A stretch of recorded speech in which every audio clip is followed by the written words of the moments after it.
Ever since I was a young boy, I always loved playing video games with my friends and family, competing to see who was the best of the best across a wide variety of different franchises. By far my favorite game to play with others was Mario Kart 64, as its fast-paced action and amazing course design led to some incredibly fun moments. However, there were some courses that we would always avoid, not because they were bad, but because they were too difficult, which would suck the fun out of the experience. My name is Copycat, and welcome to the hardest course in every Mario Kart game. Now, just to clarify, a course being hard doesn't mean it's bad, it's just that playing one may break up the flow of the game, making your experience a bit more tedious than expected. I'll try to pick a few examples from each game and explain in depth why and what makes them so hard. Also, before I get started, if you haven't yet, then please subscribe to my channel and hit that bell button to stay notified when I upload new videos. The very first game in the franchise is Super Mario Kart, which was released on the SNES back in September of 1992. This title was definitely ahead of its time, as it brought a competitive multiplayer racing game into the comfort of your own home. Now, I know that many people who've played the more recent games in the series will tell you that the controls on the Super Nintendo version feel really slippery, which actually adds to its overall difficulty. There are 20 race courses that are all based on the Super Mario World levels, and there are 3 distinct difficult standouts which I will showcase in this video.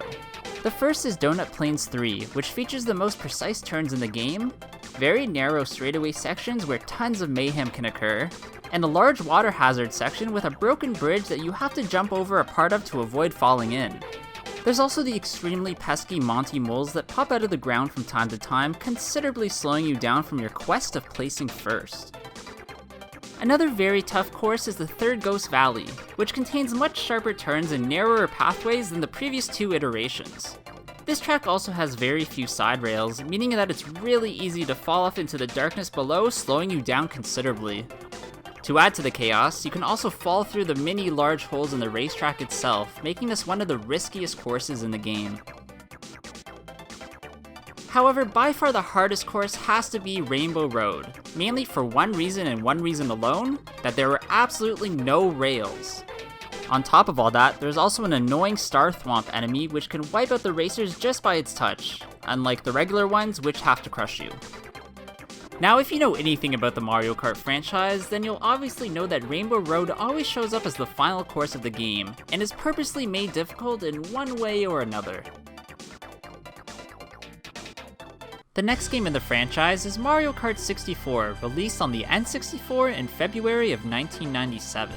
Of course, we all know this game became an instant classic, as the updated graphics from the first made each course look amazing, the system's addition of 4 players made playing against friends way more fun, and the much more fleshed out item system made the race feel much more fair. Sometimes. Here, there are 3 distinct courses that I will talk about as the hardest in this game, and one I feel compelled to include as an honorable mention. The very first is Banshee Boardwalk, which is the spiritual successor of Ghost Valley, made in an almost identical style. What makes this course so hard is that there are several sections that have missing guardrails, some really risky turns and twists, and bats that appear during one part that try to push you off course, slowing you down. You might think a short course would be easy, but don't take this one for granted.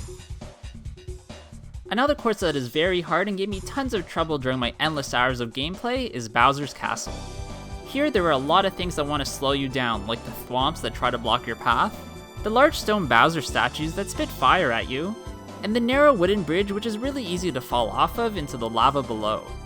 You really have no idea how many times I've failed spectacularly at this course, as one small mistake can cause an enormous setback.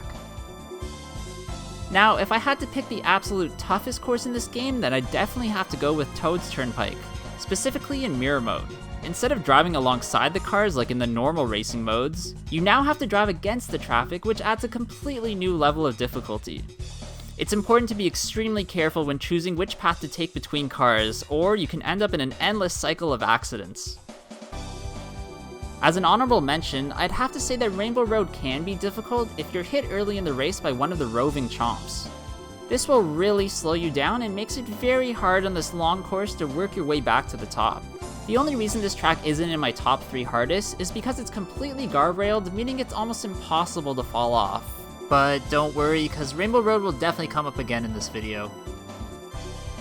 Mario Kart Super Circuit was the very first handheld game in the franchise, which was released on the Game Boy Advance back in the summer of 2001. This title combines different aspects of the previous two games while streamlining the experience so it could work on a handheld system. Once again, there are 3 courses that deserve to be mentioned as the hardest, starting with Cheap Cheap Island.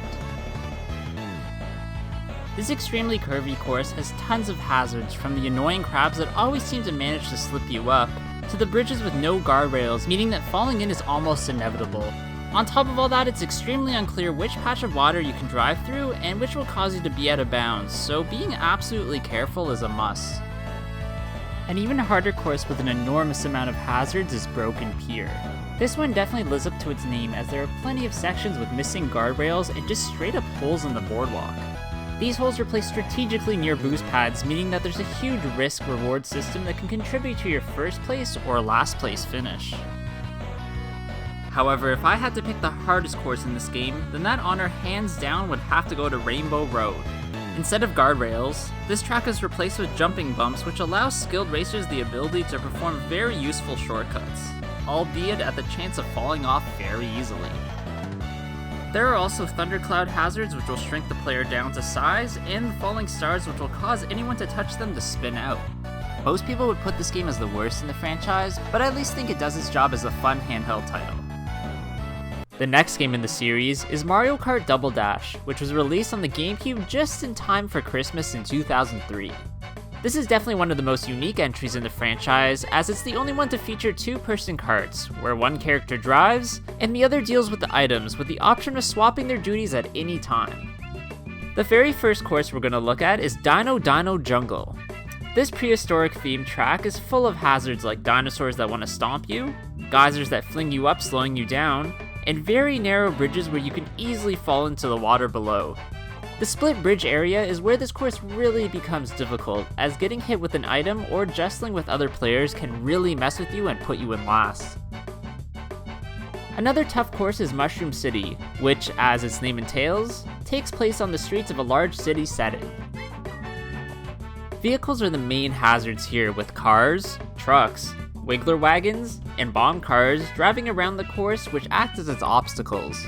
The bomb cars are especially dangerous, as their explosion can be triggered by a fireball or shells. The several different track options can lead to some really risky tight corners, meaning it will take a bit of time to get used to the path that works best for you. Finally, without question, the hardest course in this game has to be its version of Rainbow Road. There are barely any straightaway sections, there are a wide variety of U-turns and helix turns, and several sections that you have to traverse with no guardrails. The inclusion of dash panels on an incredibly hard course like this one just adds to the risk factor, making that much more difficult.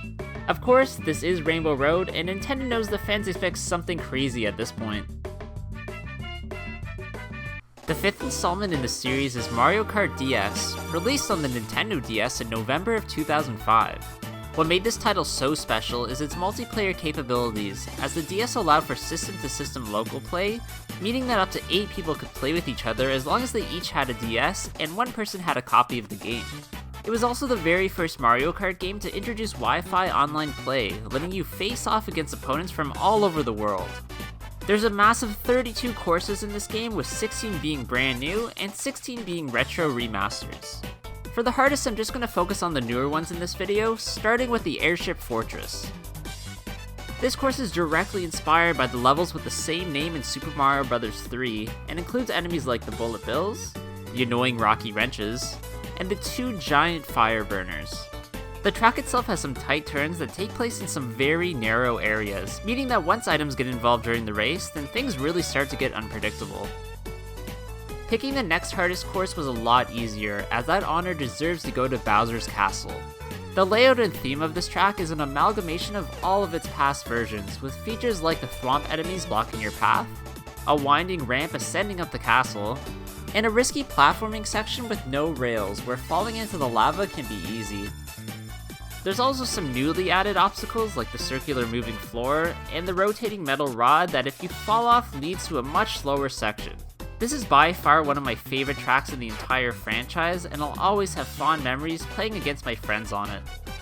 Now, it really should be no surprise to anyone that I'm putting Rainbow Road as the hardest in this game, as it's essentially the same as the Double Dash version, but with the added loop-de-loop and corkscrew roller coaster-like elements.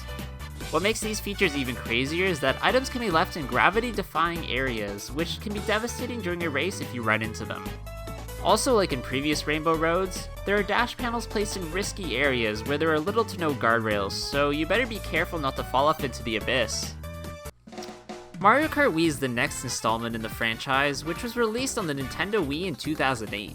This game increased the amount of riders from 8 to 12, and also added the ability to choose a bike as your vehicle. Out of the 16 newly added courses, there are once again 3 that are worthy of discussion, starting with Grumble Volcano. There are incredibly tight corners, jumps with moving platforms, and a wide variety of scary hazards on this track, with the main feature obviously being the lava. Not only can you fall into it, but there's also geysers that occasionally will shoot lava onto the course, making it that much harder to traverse. As well, in the outside sections of the course, volcanic debris can rain down from the sky, temporarily setting the ground on fire. On top of all that, once the volcano really starts to erupt, the course gets even harder, covering even more of the track in lava. As a sort of a joke, I wanted to include Moonview Highway in this video for one reason, and really only one reason alone. The car obstacles driving through the city landscape can now switch lanes. Okay, but in all honesty, Bowser's Castle really deserves this spot, as it really has everything you want. Warping hallways that lead to sharp turns, thwomps that want to smush you, a giant Bowser statue shooting giant fireballs at you, and a courtyard area with spewing lava. Okay, yeah, I think it's definitely harder than just cars switching lanes. Without a surprise at this point, this game's version of Rainbow Road comes in as its hardest course. There are considerably less guardrails than usual, and plenty of dash pads, meaning that once again, there's a huge risk/reward element involved. Now, originally I didn't want to include this level so many times as I felt like it would be a bit cliched at this point, but once I was putting this video together, it really becomes clear that Nintendo really goes all out of their way to meet the fans' expectation of it being difficult.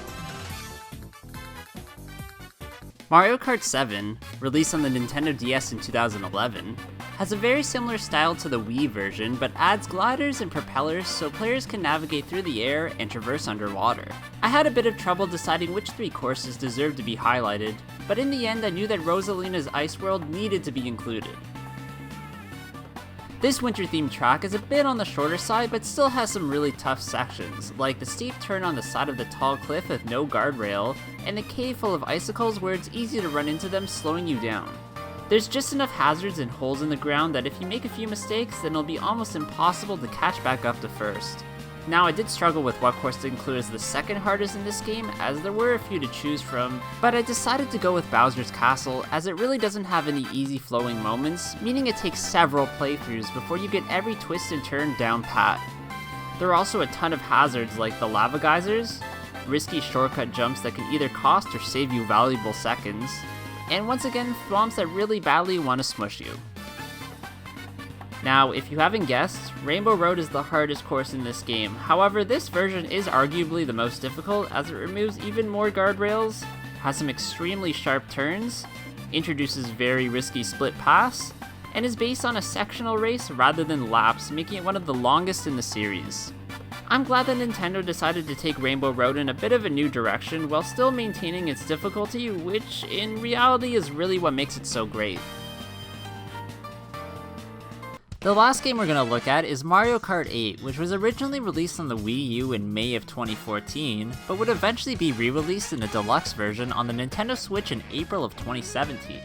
This title feels like a perfect combination of all the great aspects of every past entry in the franchise. Nintendo also added a 200cc mode, which really upped the difficulty of each course. Now, I know there have been a few DLC tracks that have been added since then, but for the sake of this video, we're only going to look at the 16 new ones that were launched with the game. The course I always struggled with the most when I tried to beat the game on the much faster mode is Bone Dry Dunes. This desert-themed course doesn't have many hazards, but it is full of sharp turns transitioning into more sharp turns, meaning you're more than likely to knock into the walls, slowing you down. Now, there might be courses with more hazards that would usually be considered, but when there's added speed, everything changes. This game's version of Bowser's Castle is very hard, mainly because it has a crazy amount of hazards that are almost unavoidable, making your life a pain. These include the statues that shoot laser beams from their eyes, the spitting fire bars and swinging spike balls, the enormous molten Bowser slamming his fists onto the track, and the gigantic rock boulders that are really hard to dodge. Now, of course, we have to mention Rainbow Road. Not because its layout is strenuous in any way, as it's actually one of the most simplistic in the series, but because you can tell it was not made at all with a 200cc mode in mind. Even with perfect drifting around the sharp, unguardrailed turns, you're destined to fall off the sides at full speed, meaning you'll probably have to slow down considerably during certain sections, which just adds to your misery. Alright, so that's going to be it for today's video, guys. I really hope you did enjoy this one. If you did, please leave a like, comment below any other video ideas you have for me, and of course subscribe to my channel. I also hope you guys follow my Instagram at Copycat Gamer, where I upload some cool clips and items from my collection that you won't see anywhere else. Hope you guys all have a good day, and I'll see you all in the next one. Bye!